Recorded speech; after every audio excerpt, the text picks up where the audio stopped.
Hi guys, got a bit of a different kind of video for you all today, so it might go a little bit long, I'm not sure yet, it just depends. It's actually the 12th or 13th time I've tried to make this video. It's feeling cursed at the moment, but I've got over all of the software issues and the computer broke past that now hopefully, and then interruptions with the dogs and thunder and stuff, so hopefully this one's gonna stick. So I'm going to try and talk about the state of the meta at the moment for X-Wing and just ask the question, is it stale? I'm going to try and give a balanced perspective on it. I'll obviously be tinted by my own opinions, but I'll do my best to present both sides and let you make up your own minds after the video.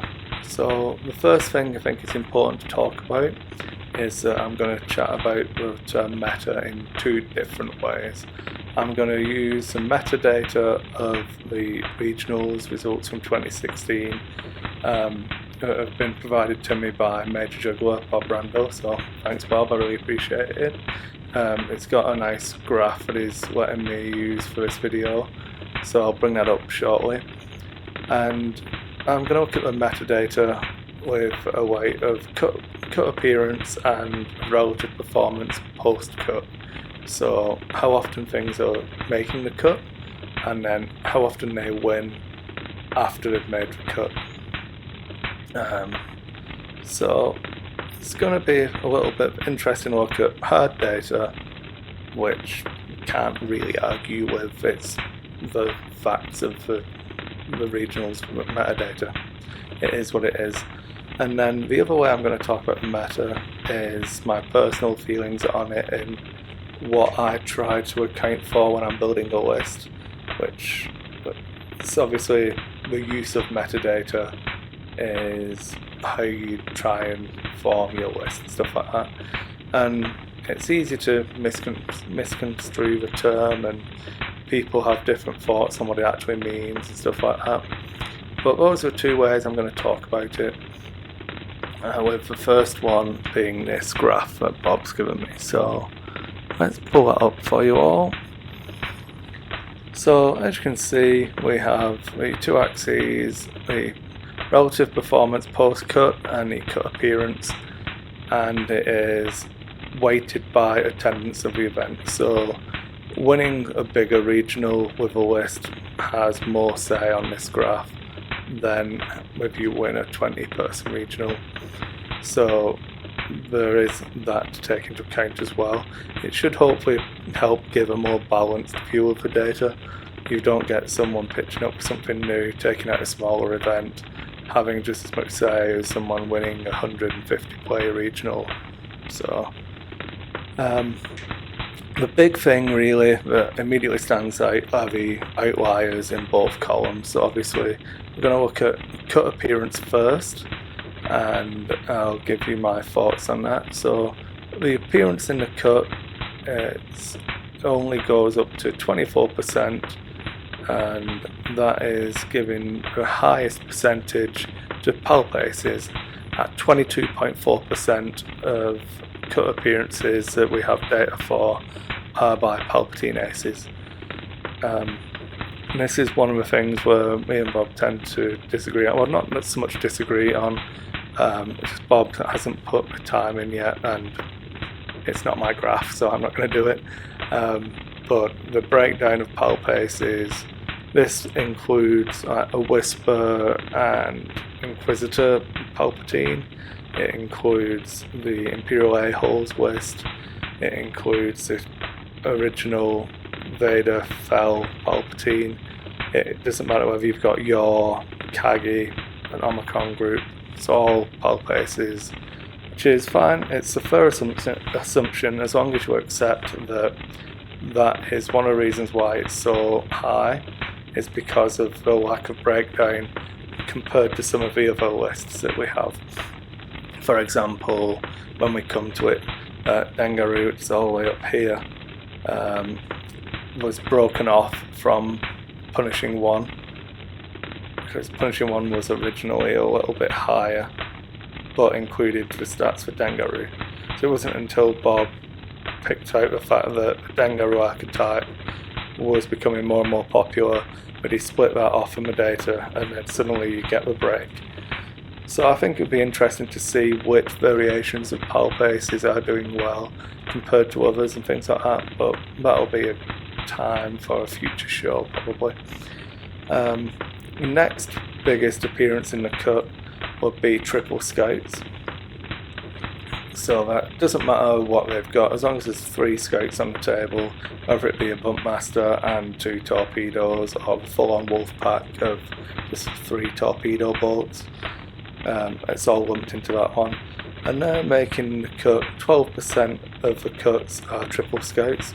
So a good chunk there. It's worth noting that pulp aces are obviously almost 10% more than triple scouts. Triple scouts are almost 4% above the next highest being miscellaneous rebels. So there's scope in there, but those are the popular lists that are making the cut at the moment.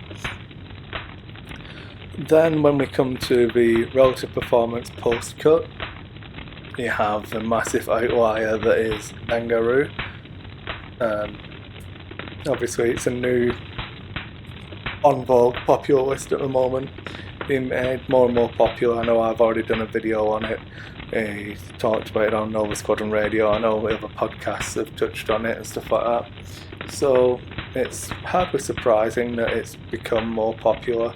It definitely flies differently and involves different things. So I'm not surprised to see it so high up there at the moment. I would expect as people get more used to it, get more counterplay against it, it'll creep down slightly.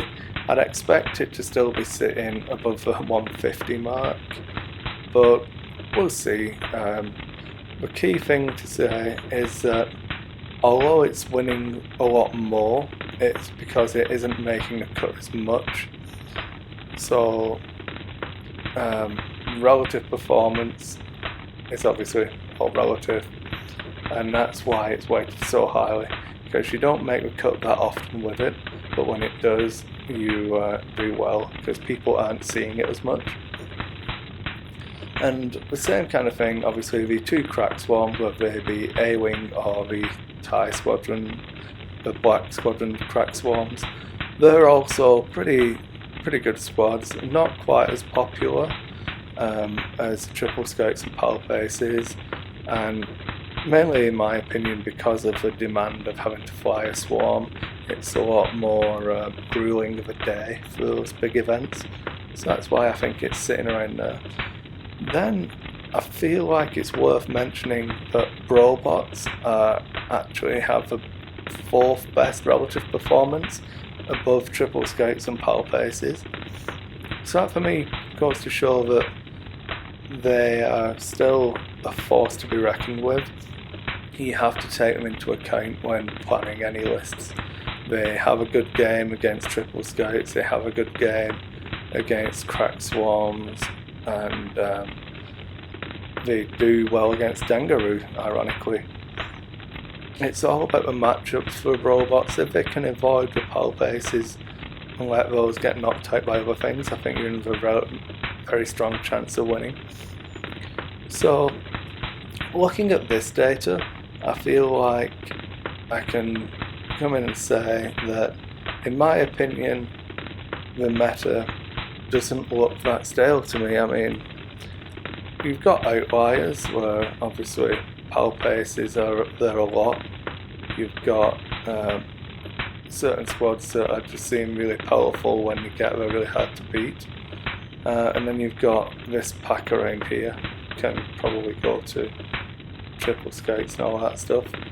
But you've got quite a large group of people sitting at an occurrence in the cut of between 4% and 6%, and then you've got the ones who are performing, an equally large group who are performing at around about that 110, 125% level, and that's obviously this column along here, so this row along here, and then this column along here.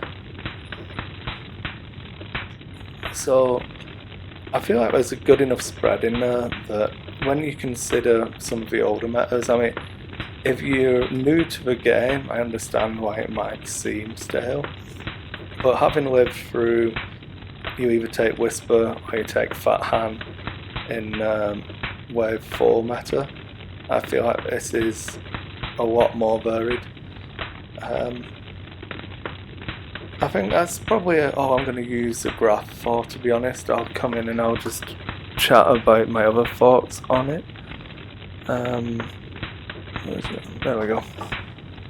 So, the other way I wanted to talk about the meta and if it's stale or not was talking about how I actually go about making a list and what I feel you need to account for now. So, for example, if I'm trying to make a take on all comers list to go to an event, I need to be able to take on a fell. It's something I still want to be able to catch or deal with or survive his attacks, as long as you've got some kind of plan for how you're going to go about it. There's the triple scouts that you've got to take into account, the swarms. I still feel like you've got to deal with a dash render if you've not taken into account how you're going to try and pin down and take out a dash with HLC. It's pretty difficult. Dangaroos obviously come into a list. Robots are always going to be a thing. The new big hit point soaking ships like the VT-49 and the PCX 100s. With all things that you've got to consider, if you can burn through those hit points, if you can survive the 2 HLC high spiking damage, if you can get through the big alpha strike of the triple scouts, stuff like that. And that's one of the reasons why I think now there is so much more that you have to consider when building a list, that I find it a little bit confusing to talk about a meta being stale. Because stale to me would imply that it's the same old thing that I have to do. I don't have to worry about any of that other stuff. But that's just me. I think the more important question then, is the meta stale, would be one bringing in talk of power creep, maybe the fixes that we're trying to do and the obsolete ships, and if that's a healthy state for a game to be in. It's not necessarily a stale meta, but more of the divergence in relative power levels of the different ships now. There are more good ships in the game, which I feel adds variety to what you need to account for, but that doesn't necessarily add variety to the top level of a tournament. Cards like Palpatine, for example, being extremely strong, the Manaru interaction obviously currently being abused by Dengar, but there's still scope for other ships to come in there and abuse that. The spammability, that's not a word, but the ability to spam crackshot on the swarms now is really, really strong. All that kind of stuff is a level above where the game was created. For me, an X-Wing firing a 3 dice primary with a focus token isn't the average attack anymore. That just doesn't cut it in the game. If you're basing your list around being able to roll 3 dice with a focus token, unfortunately you're probably not going to be coming out on top of most exchanges. If you can't even negate damage or negate someone's token usage, massively modify your own attack dice to be getting between 4 and 5 hits. I mean, heck, I've done a video with a Miranda firing a 7 dice advanced proton torpedo shot with massive modifications. That's completely out there, but you know, that's the level of attack we need to be looking at now. The 4 or 5 dice attacks is where it needs to be with the modifiers, and I don't necessarily feel like that's a bad thing. It would be nice for stuff to get caught up. I know that Alex and Frank have spoke about in interviews before that they don't necessarily use a living card game or collectible card game mentality of you have to have bad cards to make the good cards good. They would like everything to be viable. But I feel like they accept that they have hits and misses, and as the game evolves, it's naturally going to lean towards something being more powerful. And no one wants a ship to come out ever again that is the Seek, for example. I feel like it was massively out of whack when it was released, that it just didn't and still doesn't perform where it needs to be. Hopefully something will happen, I don't know, it just needs to be better. The Star Viper needs to be better. The T65 needs some more help, but if you go too far, T65 is a separate one, but you can always come back and buff something. Once something's come out that is too strong, that then raises the bar to a new level. If the bar's here, you can creep stuff up towards it. But for example, Palpatine comes out and bang, this is now the level of the card, the power that the card needs to have. And I remember when it was previewed and we spoke about it, and people didn't think Palpatine was going to be a thing. Can you imagine a time when people in the community were actively saying Palpatine's overcosted, he's not going to see play, 2 crew slots is too many, 8 points is too high, well he only lets you modify 1 dice, it's just not good enough. And then that actually getting thrown into it. So people didn't see it when it came out, and now it's up here. And if you bring out something that's on a level with it, that's fine. If you slightly go above, then you've got that effect of having to pull even more stuff up with you. I feel like that's why the design space is really hard at the moment. Do you want a game where, realistically, if you make T65s as powerful as the Palpatine card, the game then starts to become irrelevant, because the T65 is a joyster and involves just rolling the red dice at someone before they remove you because of your green dice and hull ratios. And that, for me, I don't want to play Yahtzee. I'm quite happy that it needs a buff, but you can't go above levels with different things. I'm in no way defending the Palpatine card specifically, that I do think that the interaction is too good with other things. I've got some ideas. Maybe I'll do an episode just on Palpatine one day and what ideas I've got for fixing him.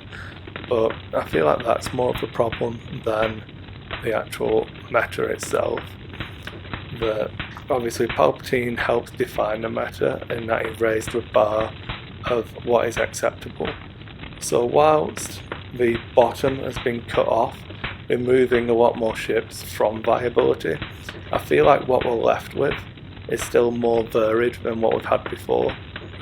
So that's why I think that the meta's not necessarily stale. I feel like there's enough variety that the game's still interesting. Are we heading towards a state where X-Wing is no longer healthy? That's a different question.